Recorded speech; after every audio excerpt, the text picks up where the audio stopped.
huge crowd here, but hopefully they'll all come up. We kind of Thanksgiving holiday and a bunch of film projects are going on and kind of conflicting with us a bit here. But Sydney Freeland, welcome to Utah Valley University. And if you are seeing me in the lower corner and just seeing yourself up big, you just have to click me and then I come up big. I don't know if that's going on there or not, but okay. Yeah, I'm small, you're big. Perfect. That's the way it should be. Actually, that's not the way it should be on my side. That's the way it should be on your side. So welcome. We just watched Deidra and Laney Rob's A Train. So give it a big round of applause. And we've got some film students here who will come up and ask a bunch of questions. They're all film students, so they're going to be film student type questions. I love the film. I just think it's beautiful and charming and really makes me happy when I watch it. And so I'd love to just hear about, and we also talked briefly about your previous film, Drunktown's Finest, which also had a lot of humor in it and warmth, but was much heavier, I think, kind of in tone. And so I'd love to hear you talk about just the progress of just kind of your life story a little bit, coming from shorts that you made to your first feature, and then kind of the difference in tone and feel and what you want to do with this one. Right. So sort of, this was the question, like sort of how I got in the film. Is that kind of the? No, well, I mean that could be included in that. You're kind of loud on my end, so just a sec. That could be included in that, but just kind of yeah. I mean, we've got a bunch of film students here, aspiring filmmakers, so that's always a great question. So. Sure. Yeah. Well, first of all, thank you all for watching the film. It was definitely a labor of love for everyone involved. We shot in 2016, so 2 years ago now, in Ogden, Salt Lake, and Heber City. They got a private train track out there that we used. And that was from a logistical standpoint, that was one of the things that was very important to us, was safety. We're making a movie with oh, sorry, go ahead. No, I mean, just yeah, we can get to the other part of the question, because my other big question was, filming around train tracks generally is a big no-no. So yeah, I'd love to hear about that too. Yeah, so I didn't really answer the previous question, but I can certainly come back to it. I think when we, well, I'm going to sort of jump around here. So in 2013, I directed my first feature film. And prior to that, I directed probably a couple dozen short films, somewhere in the neighborhood of like 24, 25 short films. That number is more glamorous than it sounds, because a lot of those were sort of like, I did some short films in film school, like a 30-second, single shot short film, or like some spec commercials or stuff like that. So I shot my first film in 2013, and we got into the Sundance Film Festival in 2014. And so one of the good things about the Sundance is that it gives you an elevator profile. And so I was, after getting into the festival, I was able to get a manager, and I was able to get an agent, and I was able to get representation. And so after the festival, my manager sent me this script, which was Deidra and Laney Rob, A Train. Okay. And so up to that point, I had only directed stuff. I had never directed something that I hadn't written. And so I met with the writer, and, our sensibilities really lined up, and we decided to move forward. And but there was also, it was still relatively recent when the Midnight Rider incident happened.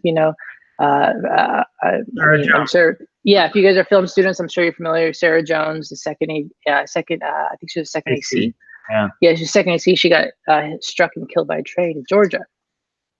And so that was one thing that was, from a logistical standpoint, that was, on the forefront of all our minds, saying, well, hey, we want to make a film about trains, but this just happened as well. Right. That happened in February 2013, right? Around something. Yeah. Yeah, and but it was still fresh, you know. I Super. mean, even I just did a shoot a couple weeks ago, and we still have, you know, Safety for Sarah on the slate. Um, but so we, you know, once we started moving forward, safety was sort of the utmost important. So we started looking around, and like Georgia was one of the options where we could shoot, but that's also where the incident happened. So we said, nah, we're not gonna shoot there, and and we started looking around, basically around the country, and we found a few locations, 3 in the U.S. and 1 in Canada. So we found outside Portland, outside Chicago, outside this place called Salt Lake City, uh, and then Winnipeg, Canada. And so they all sort of had their pros and cons. And then I remember flying into Scout Salt Lake City, and I remember flying in and be like, you know, I don't know if this is going to work for the story. And then we went to Ogden, and we did a tour around the city, and I was like, wow, this has everything we need from a story standpoint. And then the bonus was that there was a sort of a closed off private train track in Heber City that we were able to control and own. And so that sort of like Utah became a one-stop shop. Yeah, yeah, for sure. Yeah, the Heber Creeper. The Heber Creeper, yeah. Yeah, I've actually filmed there. It never even occurred to me that that's where you were. I was sitting there thinking, how did they get all these trains? That's amazing. Yeah, and I mean for the film students too, is like I don't know, can they see me? Yeah, no, you're up on a big screen. Okay, cool. So you know, this is an independent film. We had a low budget, and so when we were approaching the train sequences and the train scenes, we had to be super efficient about it. So what we did is that we basically like the way I work is I like to storyboard and floor plan and shot list everything, especially something as complex as like shooting on trains. But what we ended up doing was we basically built this thing we called the war rig, which was basically, it was 16 train cars. So you had like I don't know if you can see my finger, but you had like an engine, and then we had like a couple box cars, and then we had a couple grain cars, and then we had a couple flat cars with shipping containers. And the shipping we had shipping containers, and then we had like basically we had a variety of train cars that could play for various scenes in the film. So we basically had this like mobile set that we could just move back and forth, and then the camera crew could get off one, walk over, get back on, and shoot another. And so even like when we were doing like the stuff inside when they're robbing shipping containers, like that was all, you know, shipping containers. That one of the good things about them is that they have a universal shape and size. Right. So we had like identical shipping containers, right, sort of next to each other. And then if we had a scene where the girls are in there and they're robbing one, basically what would happen is that we would be this would be pre-staged, and we go in and shoot this, and while we're shooting this, production design is going over here, and they're starting to build this set here, so that we could, once we're done shooting the scene, we hop over into the shipping container, we shoot out the scene here, and then production design goes back over here, and they start dressing this, and then we're just leapfrogging back and forth. But again, it's an independent film, so we had to be super efficient with it. Yeah. And we have one of your art crew here, so she's going to come up and say hi later. Oh, hello. Hey, who is it? It's Aubrey Wiscombe. So. Oh yeah, she was in art department. Right. Yeah. So she's gonna testify about all that to us. All right. Hello, Aubrey. Yeah, and she informed me that she was that there weren't that many students of ours. If in fact maybe she was. Were you the only one? I thought Bria. I'm mixing up Small Town Crime, I think is what I'm mixing up. No, she was the only one. So well, that's okay. So tell me, so go back then. Let's go back to that original question about your life story. Tell us a little bit about getting into film and why, and some of your maybe thoughts to young college age, especially female filmmakers. And yeah, well, I am. So I'm Native American. I'm Navajo, and I'm from this small town in New Mexico called Gallup. I mean, some people may be familiar. It's sort of the Four Corners area of New Mexico, Arizona, Utah, Colorado. And like growing up there, like especially, so I grew up on the Navajo reservation, and basically filmmaking does not exist back home. And so the whole concept of filmmaking and working in the film industry just simply did not exist for me, right? And but growing up, I was exposed to a lot of art, you know, but it's more like traditional, like sort of like stuff that is more more people think of when I think of Native American art, right? Like pottery, weaving, silversmithing, painting. And so I was exposed to a lot of art, but it wasn't necessarily film. So then I went to school to study painting and drawing in undergrad. And, you know, obviously in undergraduate school, you take a lot of other classes, and I was exposed to a lot of stuff for the first time. So like computer art, computer animation, creative writing, photography, and these are all like mind-blowing things, right? Like even like creative writing was this like mind-blowing concept. Like I can write a story just for the fun of it. Like, holy, this is amazing. And so my final semester of undergraduate school, I took this class called video. It was like video 102 or something like that. And it was like super basic. We shot on mini DV cameras. I mean, your students may not even know what mini DV is anymore. Right. The class, like the very first class, we had to write a 1-page script and then go and shoot it. And they just sort of threw us into the deep end. I was like, I don't know what this is. Long story short, like it was sort of like, oh wow, I love this. I love doing this. I love what this could be. I don't know what it is, but I want to do it. Right. So then from there, I again knew nothing about film, so I applied to graduate schools, and I did the way I got into my film school was I did a Google search for graduate film programs, and I got an alphabetical list, and the first result was the Academy of Art University in San Francisco, AAU. So it was the first result. Sure. And literally I said, I love San Francisco, I'll go there. And so that's literally how I got into film school. As a San Franciscan, I know a lot of people who went there. So okay. Oh, great. Yeah. It's cool. So went to film school, sort of got the basics, and then moved to Los Angeles right out of film school. Again, knew nothing about the industry, and I think one of the big things about film school was like, you know, film school is like learning the language of it, but then like it also introduced me to the concept of like, oh wow, people get paid to work on film sets. Like this is something I could do for a living, and so I moved to LA and started doing you know, just started working in production. So a lot of PA jobs, a lot of intern jobs, a lot of grunt work, and then slowly moved up into both the camera and editing departments.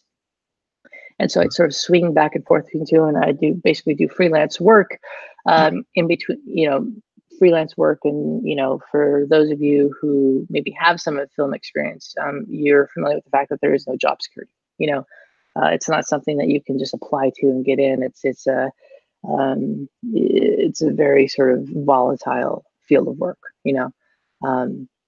So yeah, and then so basically threw myself into Los Angeles and started working these odd jobs, you know, $150 there, $75 there.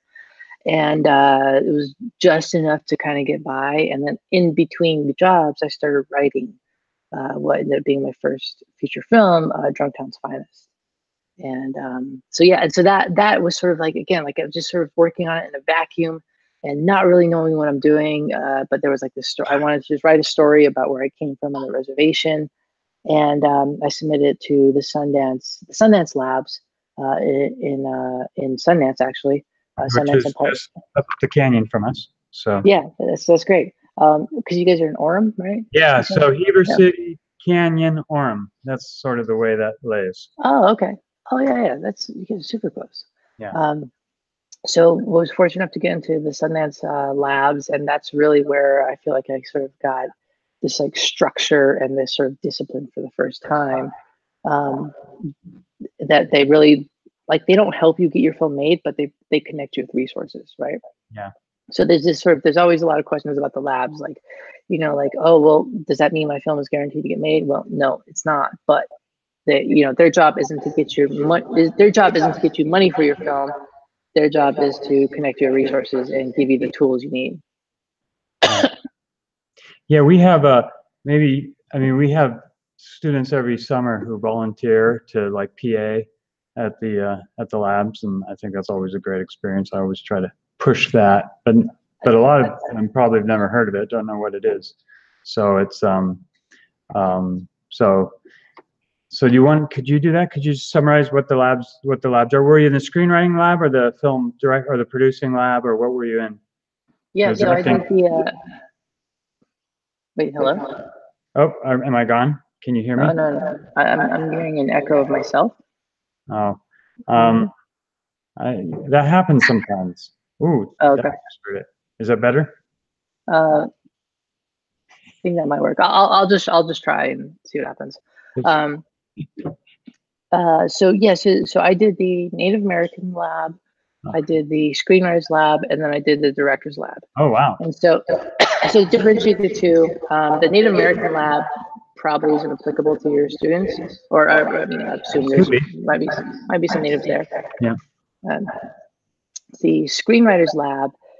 So basically, how that works is that once a year they'll select 12 screenplays, and those are submitted worldwide. So they'll select 12 screenplays 12 feature screenplays every year, and then you do a 5-day sort of intensive, at the Sundance Labs. And what they do is that over the course of 5 days, is you have a series of sort of workshops where they bring in actual writing screenwriters, and then they sort of do like these workshops, and they focus on different things: character, plot, writing, sci-fi, or writing, romance, and then you get assigned, I believe it's 5 or 6 screenwriters, and you get a 2-hour session with each of them, and they proceed to basically break your script down and tell you all the stuff that doesn't work. But it's a really great experience because the feedback and the criticism is very constructive, and it's designed to make your script better. And again, I think that's where I really sort of got my education, And then the Director's Lab that's a month-long workshop at Sundance, and it's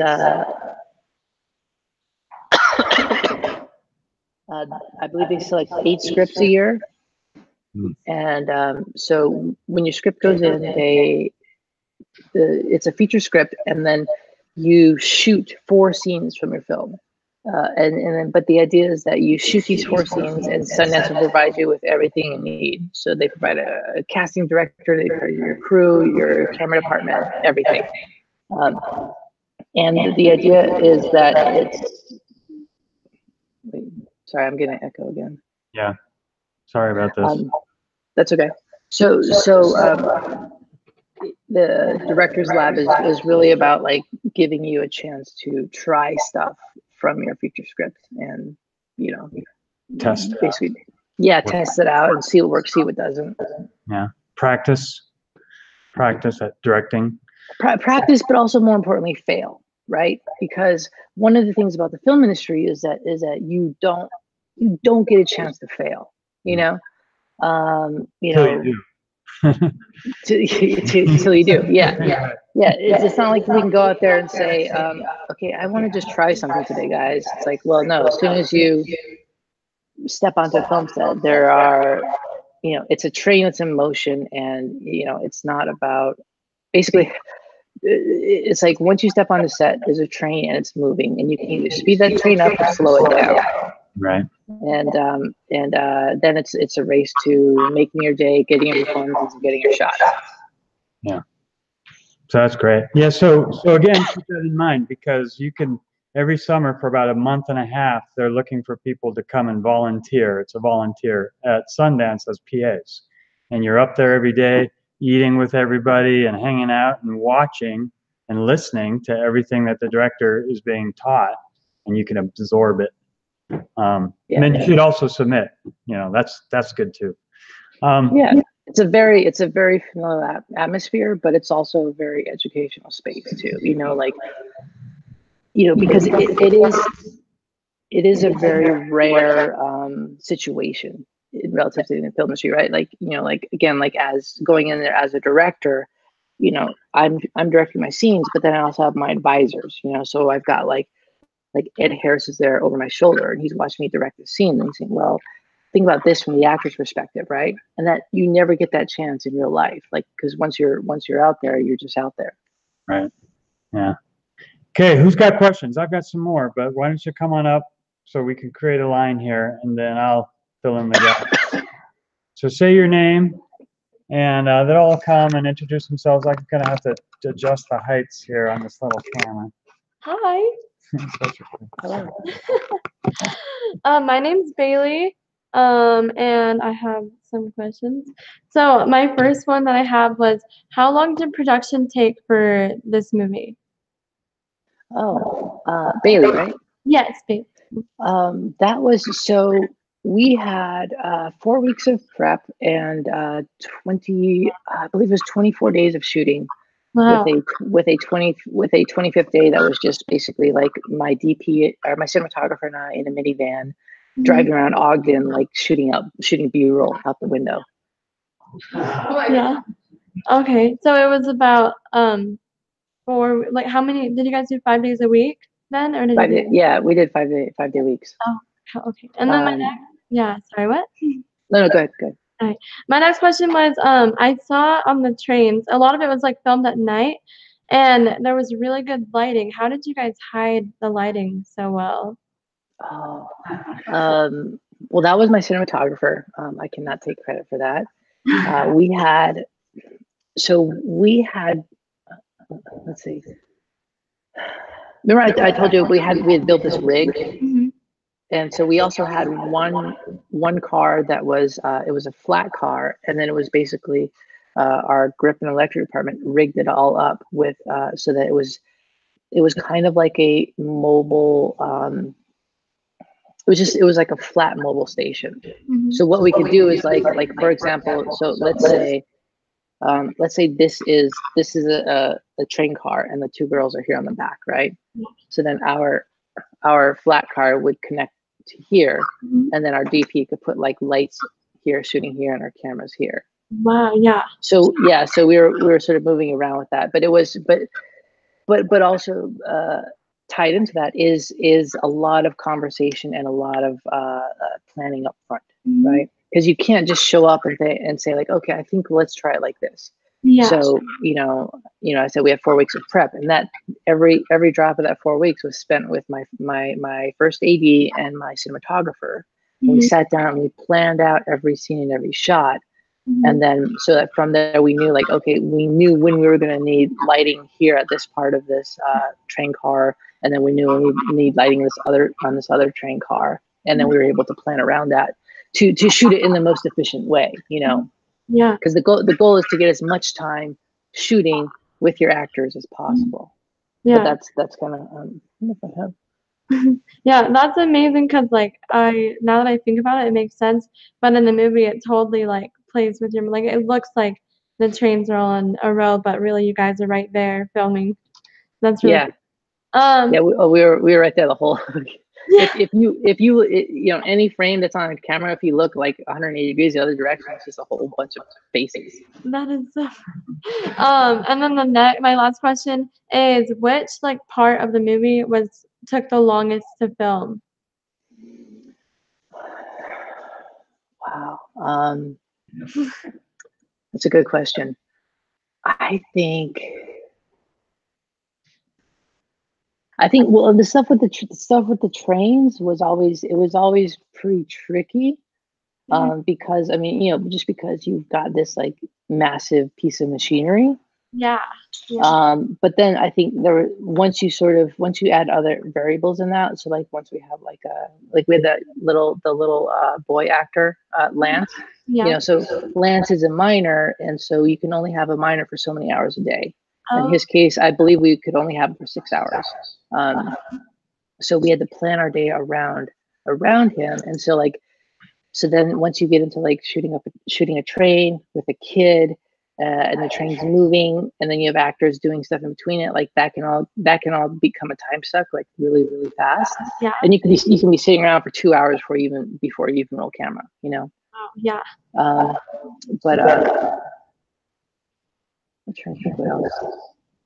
I mean, some of the stuff was, I remember it being like sneaky, like how much time it actually took.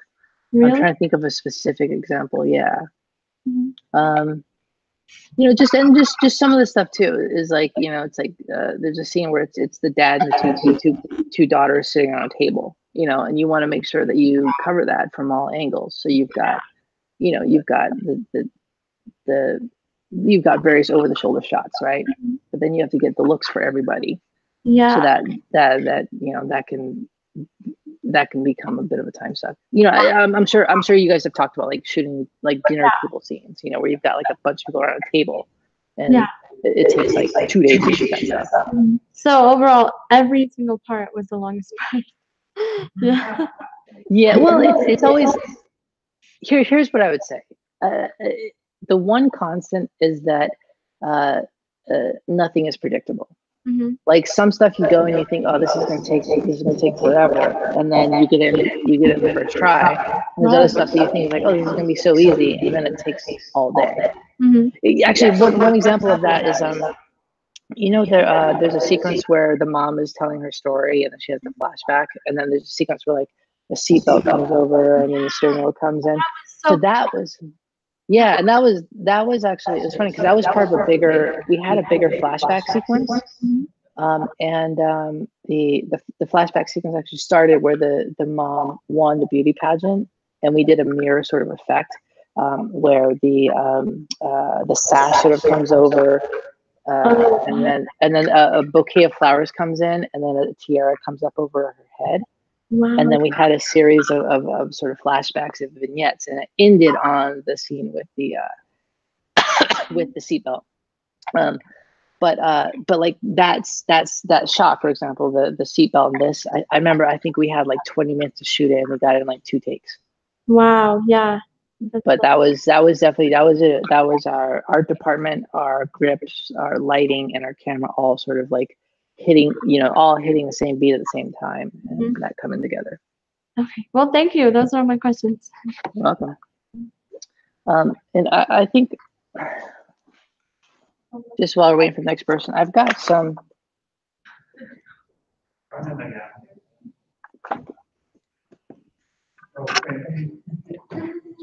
We go from the tallest guy in the room to the first person in the room. That's the way we stack them up. Okay, really quick, just to go back to the previous question as well too. Like, so I just want to, I don't know if this is helpful at all, but like this is an example of like, this is something that I would do, right? So these are floor plans, and we were talking about like lighting the trains at night. So what I'll do is I'll go through every scene in the film and then draw my schematics, and then plan out like where the camera's going to go, and the DP can take that and decide where the lights are going to go. And you do that for the whole movie? For most of it, yeah. If it was like 2 people on a couch talking, I wouldn't, but. That's very cool. Hi, I'm Gavin. Hi, Gavin. Thank you for Skyping with us. Very cool. My question was, you've been a writer and a director, so I was just wondering what major ways you've seen a story change from screenplay to production to like the editing room. Like, what are like the most common or like most major ways you've seen like the narrative kind of change as it goes? Oh man, I don't know if there's one consistent, but like, yeah, it will change for sure. And you know, there's this expression like a movie will go through 3 rewrites, right? So there's the script phase, there's the production phase, and then the edit. And so each one of those, you basically rewrite the script. And basically, like, I think it's all about trying to get it to the best possible place for that respective phase, right? So when you're writing the script, write the script and get it in the best place from a story standpoint you can get it, right? And then when you shoot it, You know, like film is a collaboration. And so you have to be open to things that change and things that sort of present themselves. You know, like I will have my interpretation as a director, but then you'll also have actors, and the actors will have ideas, and they'll have things that they bring to the table as well that make the story better. And that may change the story where you want it to go, you know. I'm trying to think of a specific example. Here's like one example. I mean, it's not the greatest example, but like Missy Pyle, who plays she plays the beauty pageant teacher in the film. You know, she came on, and then we shot 2 scenes with her and the younger sister, and we liked the actress so much, like she was so great to work with, that we wanted to add another scene for her. And so my screenwriter wrote the initial scene, which is the scene that takes place behind the scenes before the pageant, where she kind of gets this little thing about, like, I think it's like, you got this, or something to that effect. And that was, but that was something that came. That was a script change that came out of the production. Oh wow. Of the shooting of it. It wasn't in the script at all. And then once we got into editing, we start cutting this stuff together, and you know, like another example of that is like what I was talking about with these flashbacks, right? And the mom, as it was in the script, the mom was talking, and she's given the daughter's full flashback, and that sequence was originally much longer. So the mom starts with her winning the beauty pageant, and then we see how she hooks up with the dad, and they have the kids, and they raise the kids, and then they break up, and then we see the mom, how she's like struggling like 9 to 5, and the daughters are fighting. I think that part's actually in the film. I can't hear it come in, and then we see her sort of fall asleep and touch out into the car crash. So, you know, one of the things in the edit is that the producers and the network or the studio felt that sequence, it felt a little sort of, it wasn't quite sort of holding into the narrative the way that we wanted, and so that sequence got lifted. You know, but that's an example of how costumes change. Right. All right. Very cool. Thank you. Thanks.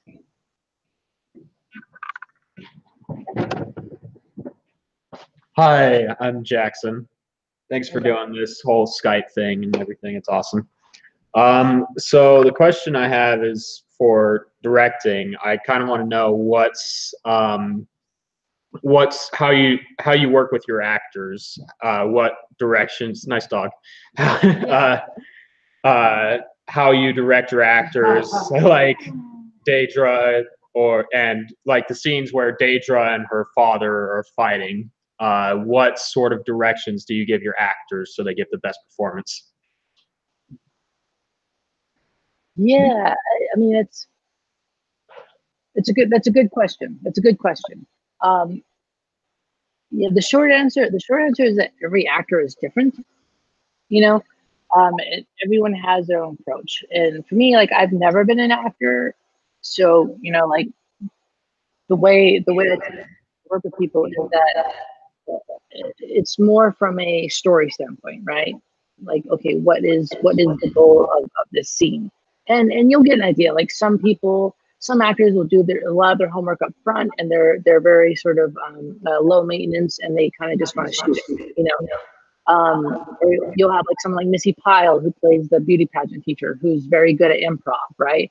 So she'll get the stuff scripted, and then she can just go off and rip, and sort of ad lib and so on and so forth. So like if somebody like this, then it's like, okay, well let's get this stuff as scripted. Here's, you know, this is the basic idea of the scene, and then you know, and then once we have the performance in those first couple takes, then you know, what I might try to do is I might try to give her a performance, give her a take, say, hey, this one's yours, you can do whatever you want with it, you know, have fun. And she'll, you know, she might go in and do some ad libbing. Tashir was also another one who's good at the improvising. You know, she's from Saturday Night Live, so she knows a little bit about improv. But I think like with the more emotional stuff, it's really, you know, like with the dad and the daughter, a lot of that was more like just kind of giving them the space and trusting them, you know. So we'll talk and we'll have these conversations up front, like if Ashley, who plays Deidra, if she has some question about her motivation, sort of like, well, why am I, what part of the scene is triggering for me? Like what sort of sets me off? And then we'll isolate like this line that he says, because it reminds you of this thing that he did when you were little, and that's what sort of sets you off. I mean, I'm just sort of, that's not how it actually happens, but like those are the sort of conversations that we'll have. And then and like with David was he was always on point. He was fantastic to work with, so a lot of times he'll come in, we'll do a rehearsal, and maybe we'll talk a little bit, but then it's like, all right, let's just jump into it and see what happens. So a lot of it is really just sort of like giving the actors a space so that they can do their thing. And then if you see something like in between a take that you want to just make an adjustment, then I'll go and say, okay, that's nice, but let's try one where we kind of like, it's like we're coming in hot, or let's try one that's a little more like we're not as composed in this one, Yeah, that makes a lot of sense. I think that answers my question. Is there anything else you have to say? I don't want to cut you off. No. Yeah, it's a tricky question because like everybody's different, right? Every actor's different. Just like everyone has their own process. Some people like to talk. Some actors love to talk.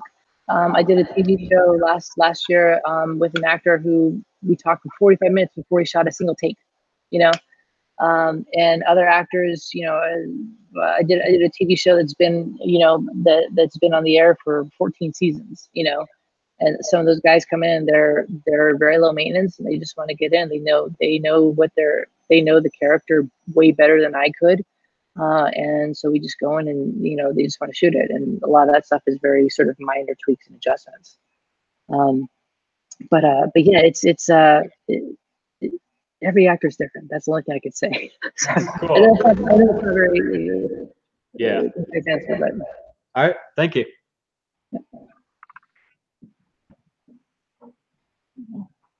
Hey, Sydney.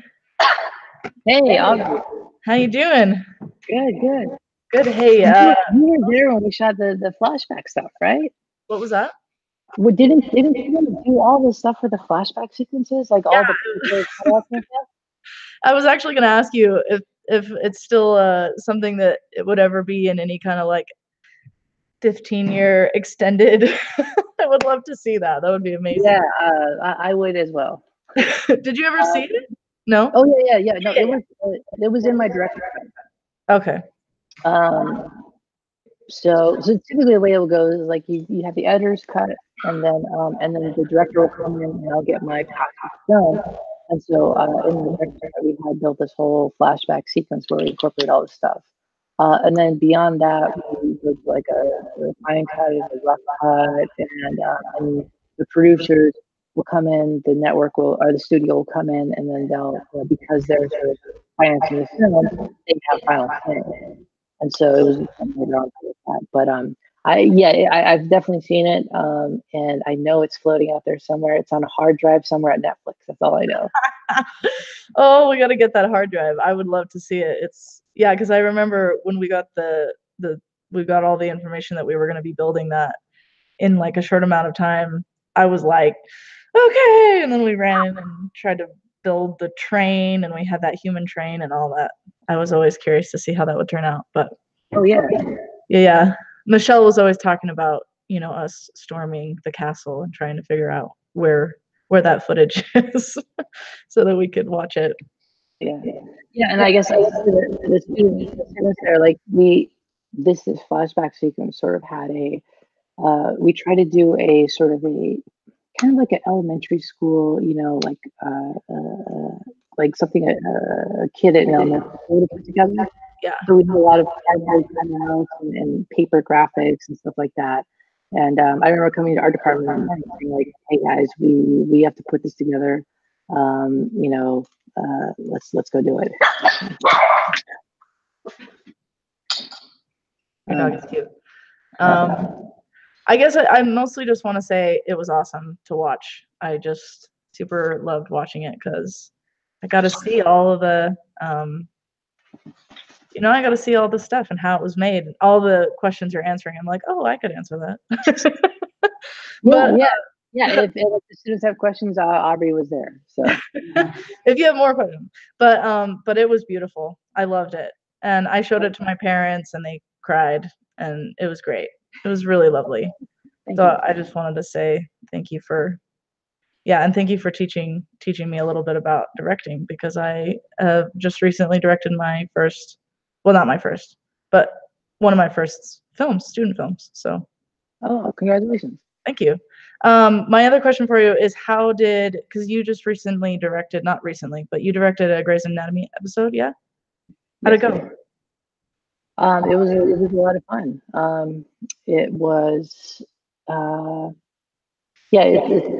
TV directing is different than feature film directing, or sort of short film directing.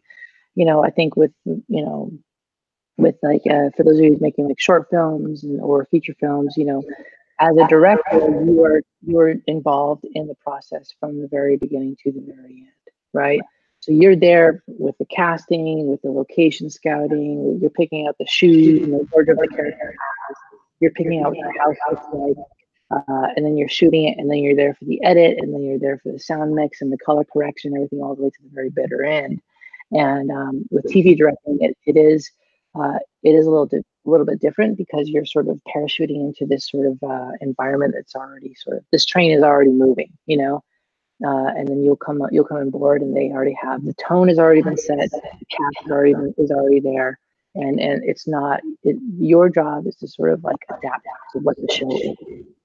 So that was a pretty good learning experience for me, because like with Grey's Anatomy, that show has a specific look, feel, and tone. And my job wasn't to go in and say like, okay, like I'm going to reinvent the wheel. It was to say, no, how can I adapt to this to sort of keep the show in a certain tone? And it was a lot of fun. Cool, awesome. Well, there's a whole line of people behind me to talk to you, so I could like ask you questions all day, but it was really good to see you again. So, thanks. How are you holding up, Sydney?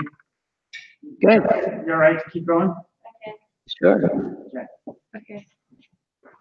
Hi, Sydney. I'm Emily. Thank you so much. I really enjoyed the movie, and I really appreciated the rawness of the actors. And I know Jackson already asked you about it, so I was just excited to see, as an actress, that the biggest convincing is if you see it in their eyes. So, which I saw from the girl who played Deidra, the valedictorian.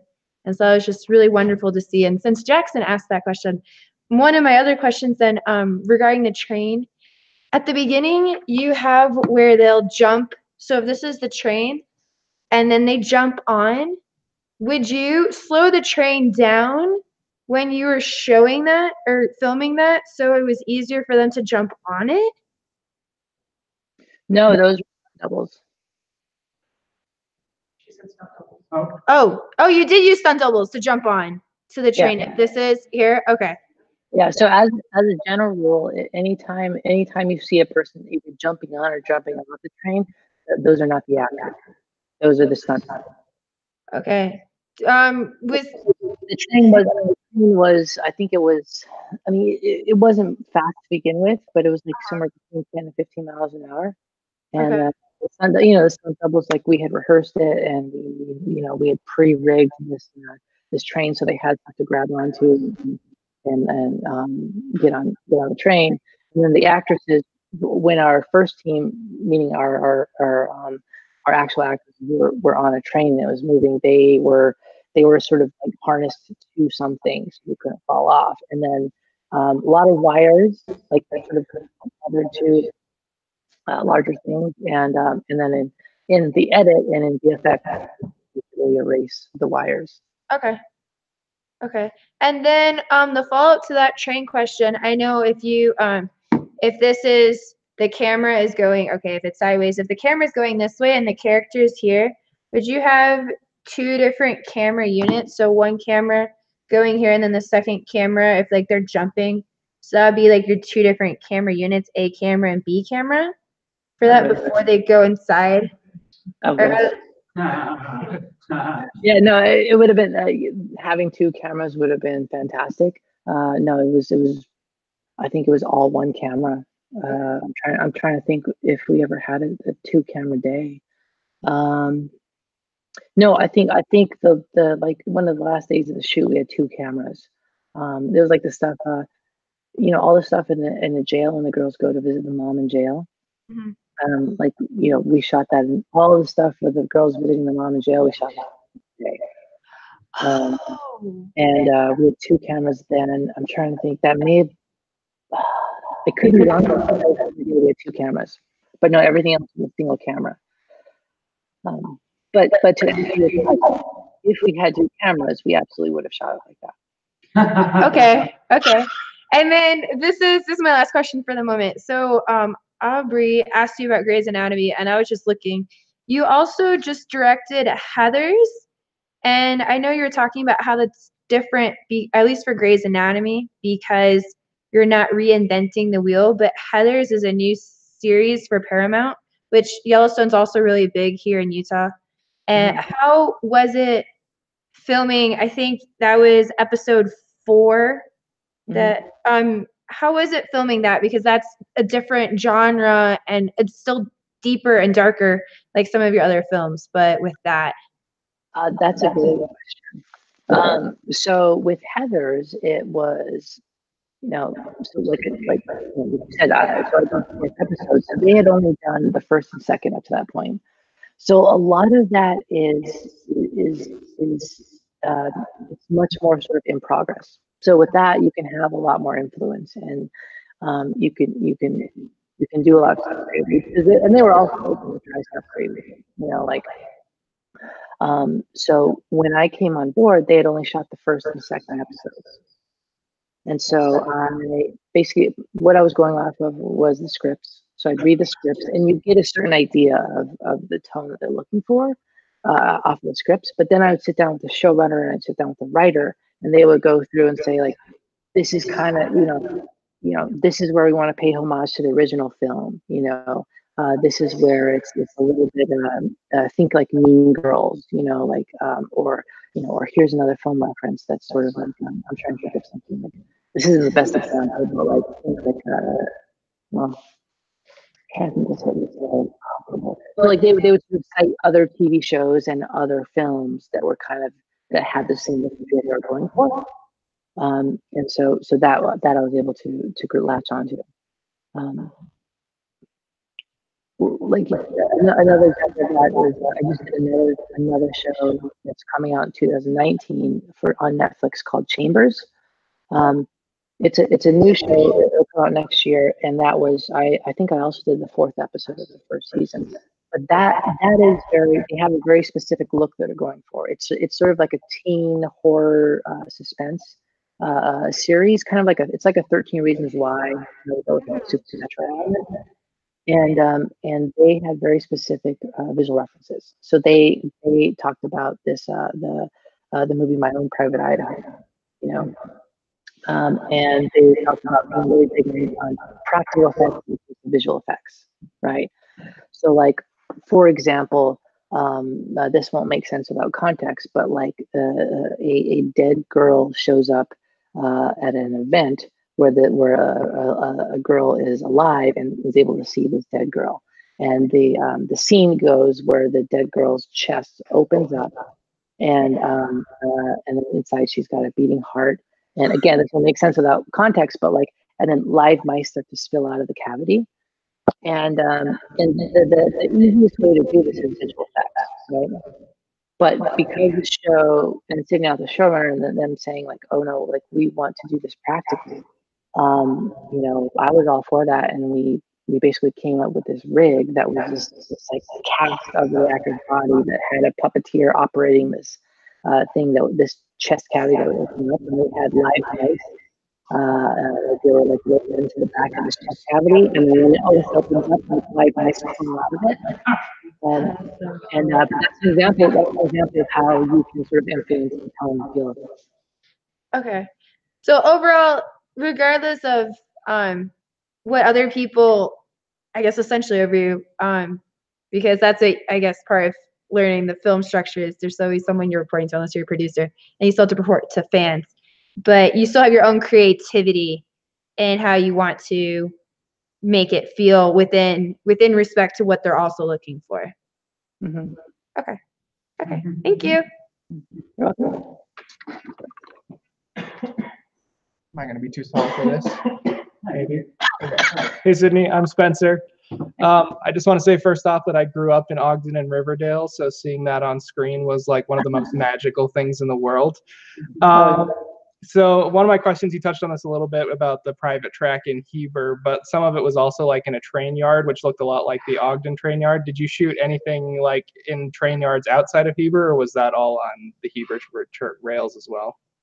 Yeah, everything was in Heber. I mean, we shot B-roll over the, in Ogden, there's that bridge that goes over that 24th Street bridge. Yeah, I noticed. Yeah. Yeah, if it was sort of B-roll or something exterior, that could have been from Ogden. But if there's anything with actors in the train yard, that was. Okay. And then the last question I have is two parts. It's just like you said, you came up through the camera and editing department. And I know as an editor, often when you're shooting, you shoot for the edit. So I wonder like how much time you spent in pre-production planning out like what you wanted to do, how you visualized it, and then how much of a part you played in post-production trying to keep your director's vision through all of post as well. Yeah. Well, so like I said, like I will, I because I have a painting background, I would do a lot of my own storyboards. So that was a lot of pre-visualization, and usually when I get the script, I'll sort of prioritize, okay, what are the biggest sequences that I need to break down first, So that was basically anything. Or like this opening sequence where the little brother runs outside and the train in the background, and then mom getting arrested outside the Best Buy store. That was all something I would first storyboard, floor plan, shot list, and basic approach is that we plan as much as possible, and then we show up on the board, and then be prepared to sort it all out. Right. So an example of that is that we were actually going to shoot at a Best Buy in Ogden. There was a sort of not abandoned, but a closed down Best Buy. Yep. There's two of them, right? They're like down the road from each other. And so then there's like one here, and then there was another Best Buy, and it was great because it had like cracked pavement and like weeds coming out, and there was like pigeon poo that was like coming down the signs. And so we had scouted it, and we had planned, and we were actually gonna shoot at that location. So I had my storyboards, my floor plans, everything prepared. And then the night before, we found out that we lost, or that we weren't gonna be able to shoot there. And so we stayed back at the location, which was just it was a location in Salt Lake City, and it was just like, it was a brick building. And the first time I saw it was on the day of shooting. I showed up, I'd never seen it before. And but again, like that's your job as a director sometimes, is you show up and you say, okay, well, this train is moving, so we gotta make this work. So we landed there, and then we basically found where we want to set the first shot. And then once we had the first shot in the master, then we could kind of like go in there. Did I answer the question? No, well, I think you answered the first part. The second part was just like through the post-production process while it was in editing, how large of a role did you play in making sure that your director's vision stayed the same through the edit? Yeah. So a lot of what I found is that with working in editing is that it's really helpful for finding for getting a sense of, because editing can influence stuff a lot, right? And my editing background was a lot of documentaries. And for those of you that have done documentaries, it's a lot of just like combing through footage, and then you find the shot, right? And then you put the shots together. And when I was editing, moving into narrative, and then when you're editing stuff, you're looking at stuff, and then something like a performance will pop, right? It's, oh, mark that, and you'll keep going, and then like an actor will have a look and say, oh, mark that, And there were principles from editing that were able to transfer over. And so for me, it was just all about like getting a sense of timing and getting a sense of feel. And that's how the editing has really been helpful. Awesome. I think that's it for me. Thank you. One more question for you, Sydney, if that's okay. Oh, two more. I'm sorry. Two more questions for you, if that's all right. What's up? My name is Damon. And so like I've talked to a couple people since I am in the digital cinema program. Like I've talked to other students and they always talk about like, oh, I'm gonna make a movie and I'm trying to get it like picked up by Netflix and all that stuff. And they talk about it like it's like super easy. I don't know. And so my question is like, what's that process like? Getting your movie like picked up by Netflix and like all that stuff. Oh man. First of all, it is not easy. It is very, very, very, very, very difficult. I think if you want to get a film made and you want to go out and shop it around, pitch it, you have to get used to hearing no a lot, right? But typically the process would work something like this. Like, well, actually, so my agent, so we have, first you start with a script, right? And then we have the writer of the script. And then if you're just the writer, then you need to find a director. So when I came on board, now we have the writer and the director. So we have the creative team, but now we need to get some financing in place. And so that's where producers come in. And so typically, like anytime you see the word producer as a credit in a film, that means they're associated with in some shape or fashion, right? So producer equals money. So then we would go around and we met with producers around town in Los Angeles. So we would go and meet with producers and meet with producers and meet with producers. Some producers liked it, and then it sort of became about like trying to find the best team that we could try to assemble. So once we had our producers on board, now we've got a writer, a director, and 2 producers. And now we have people who can handle the money. Now we have to go out and get the money. So then we will go out and we would shop it around to other studios. Like nowadays, what we would have done with this is that we would have taken it to like Amazon, we would have taken it to Warner Brothers, we would have taken it to Paramount, we would have taken it to Netflix, to maybe not Disney, but we would have taken it to Sony, and we would have gone in and we'd do a pitch. And so the pitch is basically you would go in and you create a presentation that says, this is the person to write the film and I am the person to direct this film. And when you do that presentation, what you'll do for someone like myself who isn't a well-known director, I will do what's called a lookbook. And I don't know, have you guys talked about lookbooks or picked our decks or anything? I don't know. Some classes we have. Damon's kind of new. Yeah, I've never heard of that. So okay, so a lookbook. Well, remember this word: lookbook and or a deck, DECK. And a lookbook is basically a visual document of the film, and that it's think of a PowerPoint, a visual PowerPoint, and you'll go in and you'll show these studios, say this is how it's going to look. These are the actors I'm thinking of. This is the feel the tone it's going to have, and then you try to convince them and say, oh yeah, she is the person to direct this film. And then at that point, they will either say yes or say no, but they will more often say no than yes. And but it is definitely not easy. I'll tell you that. yeah, no, because I just hear people talking about it and they're just like, yep, and I just wrote this thing and I'm gonna show it to Netflix, and I'm like, I don't really know, but yeah, actually, and Shelby, the writer of Deidra and Laney, we're working on a second project together that we're actually doing that exact process right now. And I think we've been to something like 15 producers so far that we've sat down and met with, and we have I think we have 2 people that are interested. So and then if that works out, then we'll get the producers on board, and then we'll take it out to studios to try to get money and financing for it. all right. Well, I mean, thanks for answering my question. I guess so. Yeah. All right, one more. You know what I'm saying?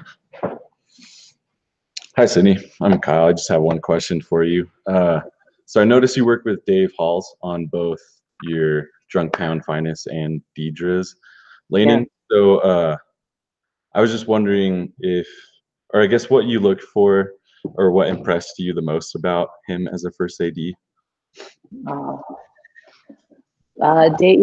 Hall. So I mean, for those of you, I'm sure he's our film students. So as a director on a film set, it's like you have a bunch of crews, right?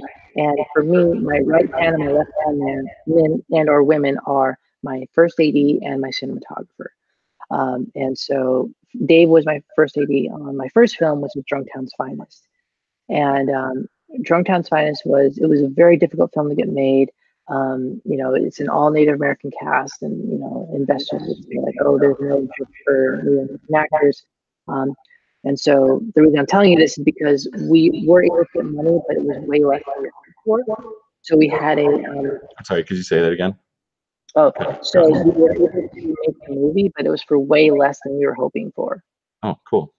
Money-wise. So we had way less time, way less money. We had 15 days to shoot the film. And it was important to us to find a first AD who could put together a schedule and that was, both realistic but also doable. Well, it's kind of the same thing. But Dave, we met with a lot of ADs, and we met with Dave, and we think we both clicked personally. Like we had a good rapport with each other. Like we were able to sort of bounce off of each other. And then he was also really good at scheduling, right? So he could break down a script and figure out like what is the most efficient way to schedule this shoot. And then once we got into, once you get into the trenches and you're sort of shooting, like you don't have time to sit around and talk about stuff. Mm-hmm. So Dave and I we had all these conversations up front. So like the idea is basically like my approach when I'm working with an AD is that I want them to know everything I know, and with my cinematographer as well, is that my goal is for them to know everything that I know.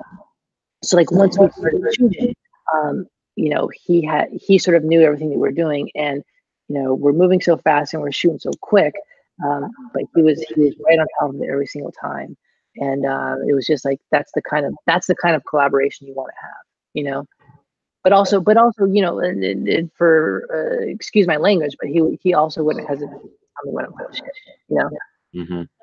Because that's another important thing. Like you don't want someone to just tell you yes, you want someone to give you like good constructive feedback and say like, no, that's not going to work, and here's why.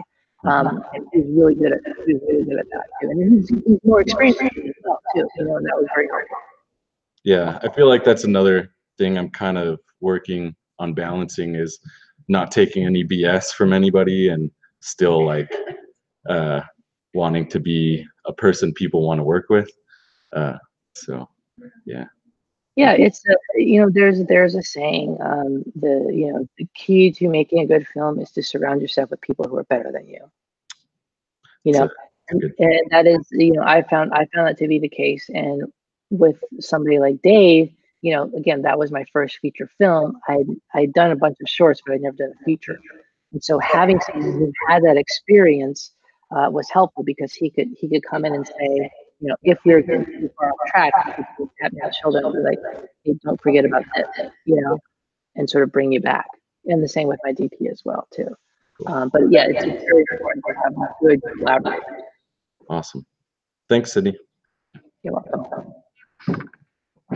Okay.